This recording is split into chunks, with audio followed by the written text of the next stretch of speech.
Dr. Nathaniel Reed wasn't supposed to be anywhere near the outskirts of Delta Segment 9. His orders were clear: deliver medical stims and cryonutrient packs to the frontier colony on Astara 4, then report back to the Central Earth Directorate. But as fate often did, it intervened through fire and wreckage. A transmission, fragmented, panicked, nearly drowned in static, broke through his comms like a last breath, gasped through shattered glass. He rerouted, without asking for permission. The source of the signal was a collapsing shuttle, its rear engines engulfed in plasma, tumbling slowly through the debris field of a shattered asteroid belt. His ship, a compact but agile rescue-class vessel, cut through the storm with narrow precision. He found the escape pod clinging to a power signature barely detectable against the heat wash of the explosion. He latched the pod with magnetic clamps and pulled it in just before the ship behind it bloomed into dust and silence. Inside the pod was a woman. No, not just a woman, an alien of ethereal beauty, her features carved with delicate symmetry that defied species classifications. Her skin shimmered like moonlit water, hair flowing in thin strands of pale opal that glowed faintly in the emergency lights. She was unconscious, her breathing labored. When Nathan examined her vitals, he discovered her lower body was unresponsive, paralyzed. Neurological scans showed a spinal trauma, likely exacerbated by the rough jettison from her ship. He carried her from the pod into his medbay, cradling her like something precious that the universe had tried very hard to destroy. She woke 30 hours later, surrounded by antiseptic steel, the soft hum of life support consoles, and the steady rhythm of a human's breath.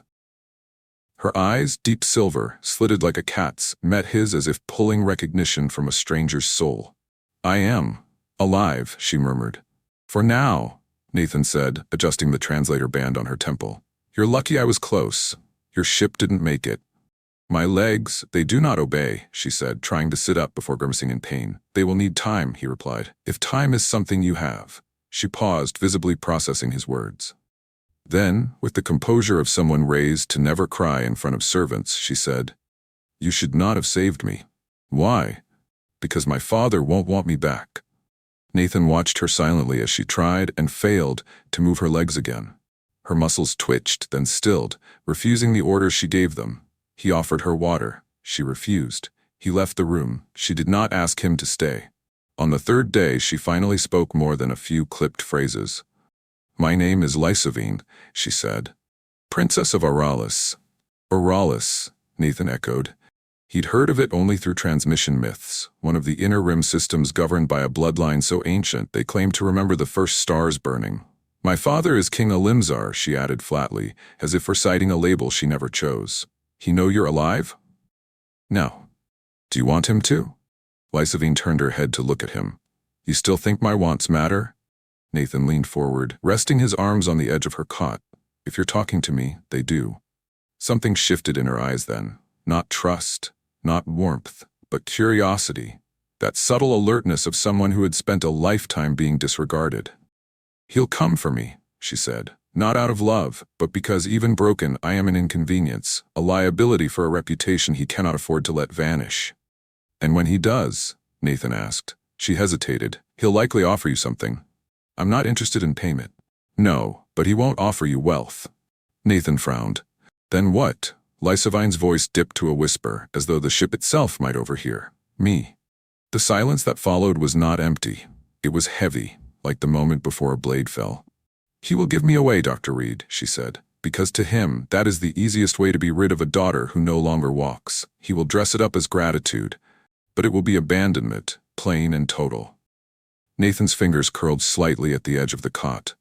"Then let's make something clear," he said. "I don't take people, not as payment, not as trophies, not ever." Lysavine blinked, once, as if surprised by the certainty in his voice. "You say that now," she murmured. "I'll say it again when he arrives." And for the first time since she awoke, her mouth curved barely into something close to a smile. Not joy, relief. It took another 5 days before a ship large enough to dim stars appeared in orbit above Nathan's vessel. The ship was unmistakably Auralian, a behemoth of pearl-white alloy interlaced with glowing gold veins, crowned with a ring of light that rotated like a celestial halo. Nathan had seen cruisers before. He had never seen one that looked like it could swallow moons whole. The hail came formal and cold. "This is the royal flagship in Harium.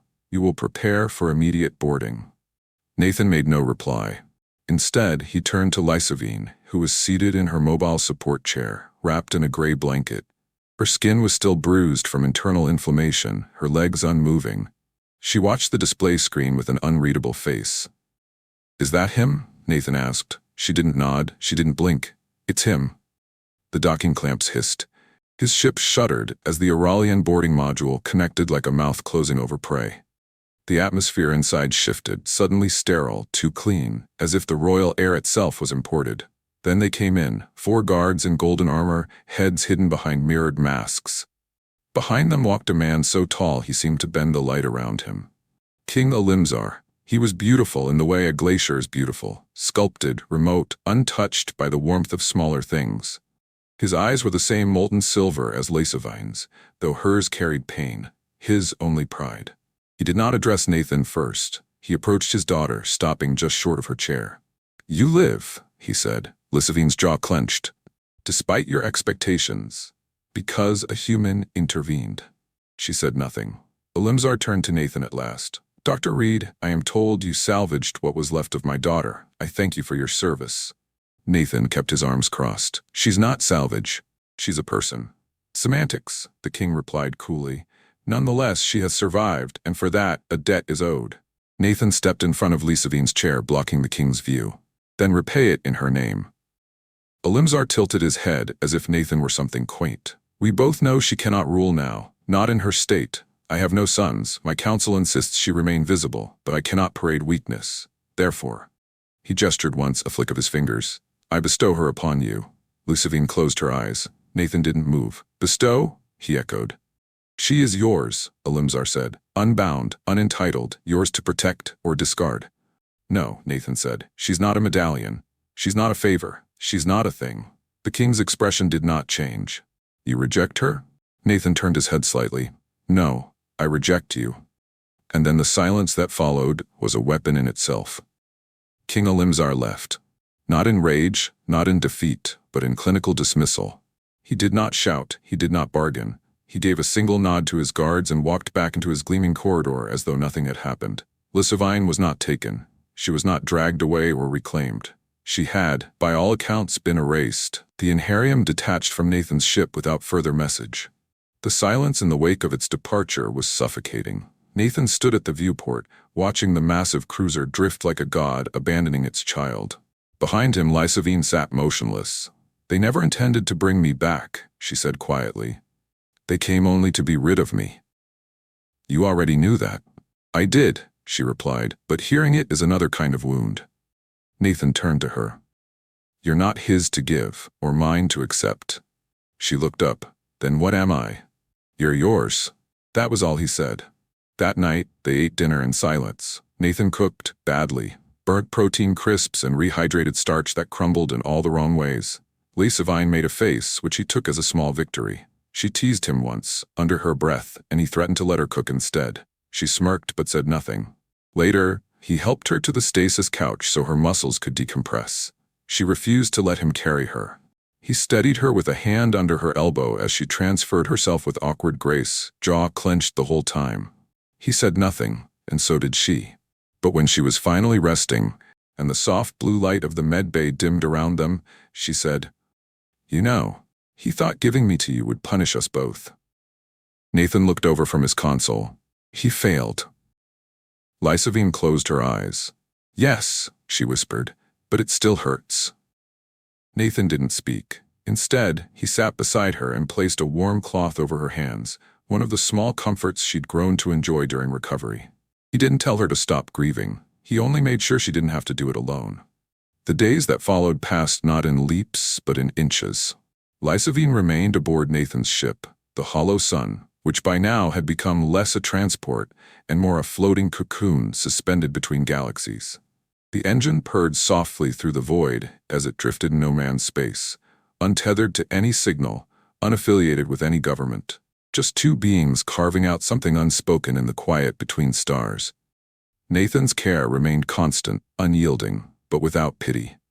He had moved her cot from the medical bay to a chamber beside the engine corridor, warmer, softer, with wide viewing panels where the cosmos could be seen in full.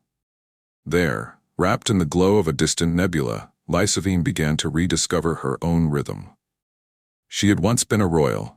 She had been bathed by attendants, spoken for in court, and confined behind shimmering veils like an art piece no one dared to touch. Now, she learned how to transfer from the cot to a chair without help. She learned the layout of Nathan's small galley and how to control the room's climate systems. She asked to help clean medical instruments, her hands still graceful, still sure. One evening, she pulled herself into the co-pilot's seat without a word and stared out the forward port while Nathan charted a new route. "Why haven't you asked what I want?" she said. He glanced at her, brow furrowed. "You mean, about your future?" "No," she said. "About staying." Nathan leaned back, folding his arms. "Because I figured if you needed to leave, you'd say so. I don't have anywhere to go." He looked at her, long and steady. "That's not the same as wanting to stay." She was silent for a moment, and then, "What if I do?" "Then you stay." It was that simple. And also not. Lysavine reached out slowly and rested her hand over the console between them. It was an uncertain gesture. Her hands, once offered to no one, now found themselves reaching without command. Nathan didn't take her hand, didn't trap it in his, he just placed his beside hers. Near enough to be chosen, never closer than needed. "I don't know what I'm becoming," she said, eyes still forward. Nathan replied, "That's the good part." Later that night, after sleep crept in like a tide, neither of them resisted. Lysavine lay in her bunk, watching the artificial starlight pulse on the ceiling. Her body still ached, her legs still refused to move. But something deeper, something beneath the skin, in the bones of her mind, was beginning to rise again. Not a princess, not a possession, but a person. And maybe, if she allowed herself to dream, something more than that. The moment the warning sirens went off, Nathan knew this wasn't a coincidence. A coded Aurelian beacon had breached the ship's perimeter field. No transponder, no identity signature, just a blunt pulse of magnetic rage. It tore across the quiet with no explanation and no demand. Just a message, broadcast in encrypted bursts. "You stole the king's offering. We are here to collect it." Lysavine heard it from the galley and froze mid-bite. She wheeled herself toward the cockpit, catching Nathan mid-adjustment of the forward shields. The monitor screamed red. "How many?" she asked. "2 fighters," he said. "Modified, fast, not here for talk. They'll try to disable the ship. They won't succeed." Nathan, she reached for his arm, but he was already moving. He'd trained for combat in the Rimward Wars, patched soldiers who bled out while screaming, fought pirates with better tech than ethics. But he had never fought for someone like this, not for a patient. Not for a stranger, for her. He piloted with smooth, vicious grace, ducking the first strafing run, spinning beneath the gravity wake of a nearby comet fragment. They'd entered the shadow of a dust belt, where sensors jittered and heat signatures ghosted like phantoms. The Aurelian ships pursued, 2 spears of white and gold fury. "Nathan, you're outgunned," Lysavine said. "Even the palace guard can't." "I'm not trying to outrun them." He routed emergency power to the rear capacitors and punched through the debris field. One enemy ship followed, too fast, too close. Nathan vented coolant into the wake and lit the fuel mist with a pulse flare. The chasing vessel ignited, spun, and scattered into void-borne fire. One left, but it was smarter. The second fighter held back, watching, adjusting. Its pilot knew the ship, knew her, and they were patient. Lysavine narrowed her eyes at the comm array. "Give me control of the forward hail." Nathan hesitated, then nodded. She activated the channel. Her voice came through the static like a blade of ice. "Who flies under my father's shadow?" A pause. Then, "I am Rethan of the Crown's Silence. The king sent me to erase what he once gave." "Then tell him this," she said, voice steady. "The daughter he cast into silence now speaks with fire at her back, and the man he thought to shame now shields her with honor." Rethan didn't answer. The fighter shifted course. It ran. Nathan stared at her in silence, the cockpit lit by starlight and warning lights. "You didn't have to." "I did," she said. And when he looked at her then, sweat at his brow, breath still short, he didn't see the fragile girl in a chair. He saw the fury of a forgotten heir who refused to be erased. He saw Lysavine, whole, angry, glorious, and his heart beat faster. Word of the failed retrieval spread through the undercurrents of the interstellar aristocracy like smoke through dry cloth. On worlds where decorum meant more than honesty, whispers bloomed, first in corners, then in courts.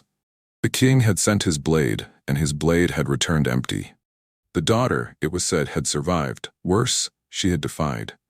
And most damning of all, she had chosen to remain in the company of a human. Nathan didn't care for politics. He understood enough to hate them, but Lysivine knew. She understood what came next. There would be no public declaration. Her father was too proud for that, but others, less bound by the illusion of restraint, would come. Not as soldiers, but as suitors, as emissaries, as scavengers pretending to offer dignity, to reclaim her, to reshape the narrative. She was not a person, to them. She was a story they wanted to end. Nathan found her in the Star Observatory Bay, seated before the wide, curved window that opened to the galaxy beyond. She had shed her recovery shawl, wore instead a simple robe of gray cloth and copper fastenings. Her eyes tracked a distant comet like it meant something. When he approached, she didn't look up. "Rethan's gone," he said, "but another ship's trailing us now." No approach, just distance. "I know," she replied. "What do you want to do?" Her fingers tapped a slow rhythm on the armrest of her chair. "What do you think they'll say if I return?" Nathan didn't answer. "They'll say the gift was broken," she whispered. "That the human couldn't repair it, that the king offered me for free, and even then I was not kept. They'll be wrong." She turned to him now, her voice hardening. "But they'll still speak." He knelt before her, not in reverence, in alignment. "Then let them." Her jaw tensed. "I used to be a name no one dared defile. Now I'm a stain to be wiped from memory." "No," Nathan said. "You're a truth they were never brave enough to face." She blinked. He reached for her hand, gentle, slow, and she let him take it. "You want to go back and prove something?" he asked. "We'll find a way. You want to vanish and build something new? We'll go wherever they can't follow. But Lysivine, whatever you choose, let it be you who chooses." Her grip tightened. "I've never chosen anything," she said. "Then now's the time." A long silence stretched between them. Outside, the stars drifted across the window like silent witnesses. "I don't want to be hidden," she said at last, "and I don't want to be forgiven." He met her gaze. "I want to be heard." Nathan stood and nodded. "Then let's make them listen." They set course for the Darazal conclave, a neutral station located in a star system carved from diplomacy and decay. The conclave served as a crossroads for empire and exile alike. No king ruled there. No court dared claim it. And it was here that Lysivine would speak her truth. Not in whispers, not in private chambers, but in front of the most interconnected systems in the known galaxy. The moment they docked, eyes followed. Her name had preceded her. Nathan stood beside her as she descended the ramp of the hollow sun, her legs still unmoving, her body held upright by the newly forged exosupport brace Nathan had designed with her help. Sleek, quiet, reactive. She moved forward not as a figure of pity, but as a queen in exile come to claim her voice. Inside the conclave's central forum, the old aristocrats shifted in their seats. Delegates from hostile empires blinked in disbelief. And her father's shadow, his cousin, his agents, his voice, hovered in the back row, veiled and voiceless. Lysivine took her place before the speaking node, a floating crystal that transmitted words across hundreds of channels, thousands of ears. "I am Lysivine," she said, her voice amplified but not altered. "Daughter of Olimzar, once a crown, once a vessel, now mine." The hall quieted. "I was given like property," she continued, "dismissed without dignity, not because I failed, but because I ceased to be useful to the throne. Because I was no longer beautiful in the way they demanded. Because I could not walk where they thought power should stand." There was movement in the gallery, a ripple of discomfort, but no interruption. "I was saved by a man who never asked for ownership, who gave me space before he gave me help, who saw a person where others saw a burden. And so I say now, to all systems and powers and lineages who define worth by symmetry or bloodline, your rule is rust." Now there were gasps. "You cannot bury what has already burned. I am not seeking forgiveness. I am not pleading for return. I am announcing that I am here, whole, unowned." Her voice rose, not loud, but sharp. "And I will never again be handed from one man to another." Nathan, standing behind her, remained silent, unmoving. Not a protector, not a savior, a shadow in her firelight. And when she finished, she turned her head slightly, just enough to find him in the corner of her vision. He nodded once, a promise, not a claim. The chamber did not applaud, they did not rise, but they listened. And in their silence, she felt something shift. Not in them, in herself. She no longer needed their fear. She had found something far better. Her voice, her fire, her name, spoken without shame. Lysavine's speech at the conclave ignited not applause, but transformation. She didn't return to her ship in triumph. She returned in stillness, with the weight of having finally spoken everything she had once only dared to think.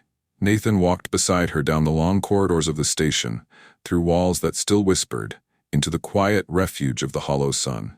There were no banners, no songs, only breath, only the living ache of becoming something new. But the galaxy moved, not all at once, not with fire and revolution, but with cracks forming in old marble. There were messages. A scholar from Visa Station requesting an interview. A delegation from the Verilon Commonwealth offering amnesty and access to their independent rehabilitation institute. Even murmurs from Naari, a world once loyal to Elimzar, whose citizens had begun to question why their king had silenced his only heir. None of these offers were bent in reverence. They were shaped in curiosity, in careful reconsideration, the kind of attention that made Lysavine want to tread carefully. But it wasn't offers that changed everything. It was a recording. Footage of her conclave address, taken not by her ship or its instruments, but by someone within the hall. It had gone viral. Not on sanctioned networks, but on underground info channels, among worker colonies, fringe planets, and independent medical rings. Places where people lived as statistics, not citizens. Where being disabled meant being left behind. Where being royal meant unreachable. And in her, they saw a bridge. She received a message one night from a girl named Ela, a mechanic's daughter from the mining colony of Drathos 4. The girl wrote simply, "I've never seen someone like me speak like that. I didn't know we were allowed." Lysavine wept, not for the girl, but for herself, because she had once believed the same thing. After that, something shifted again. Not in the galaxy. In her. She called Nathan to the bridge and asked him a single question. "If we stopped running, if we made a place instead, would you stay?" He looked at her, and in that look the answer was already alive. He simply said, "Always." And so they turned the hollow sun toward the Rimworld archipelago, a place of isolated moons and mineral-rich fields, forgotten by most and overlooked by the rest. They landed on Ilaris, a half-terraformed planet with one broken biodome and a scattered population of exiles, healers, thinkers, and those discarded by their own worlds. Lysavine sent out a single message on the open net. "I will not build a throne, I will build a home. Come if you seek the same." Within a month, dozens arrived, and she met each of them at the port herself, seated still, but higher than any crown. The settlement had no name for the first year. It did not need one. It was known only as the place where the paralyzed princess ruled without standing, where a medic once accused of insubordination was chief architect, builder, protector, where there were no courtiers, only contributors, no crowns, only tools, no inheritance, only invitation. They built from broken things. A decommissioned research outpost became a medical center. Half of a Terra grid array was repaired and used to grow food. People who had once been seen as liabilities became experts, leaders, guides. Veterans with prosthetic limbs taught farming methods. Former political prisoners ran the education centers. And Lysavine, who once had servants bathe her in perfumes and silence her with silk, now coded power systems and slept beside soldering tools. And Nathan, he became her anchor in every sense. He never asked for more than what she offered, never pulled her further than she was ready to go. And yet, he was always there. With tea in the early mornings, with fierce arguments when plans went awry, with quiet glances across long days, and with his hand, always offered, never expected. One evening, when the twin moons of Alaris cast silver across the ridge, Lysavine sat with Nathan on the upper scaffold of their main dome. The stars above them were familiar, but the silence was new, earned. "I sometimes wonder what he thinks of this," she said. "Elimzar?" Nathan asked. She nodded. "Whether he regrets giving me away." Nathan tilted his head. "He didn't give you away, Lys." She looked at him. "He lost you," Nathan said, "because he never understood what he had." Lysavine exhaled slowly, a smile tugging at the corner of her mouth. "And you? I didn't take anything," he said. "You chose to stay. That makes all the difference." She turned to face him fully, her legs still quiet, her body whole in ways her father had never imagined. "I love you," she said. It wasn't sudden, it wasn't new, but it was the first time she'd said it aloud. Nathan's hand closed around hers, firm and familiar. "I know," he said, "and I love the fire that came with you." Years would pass, the settlement would grow, the story would spread, not of the woman her father gave away, but of the woman who gave herself purpose, who built sanctuary from disgrace, who taught those forgotten that dignity could be claimed, not granted. Her name would one day become legend, not because she had ruled, but because she had chosen. And because the man who could have held her like a prize instead walked beside her until the end of stars.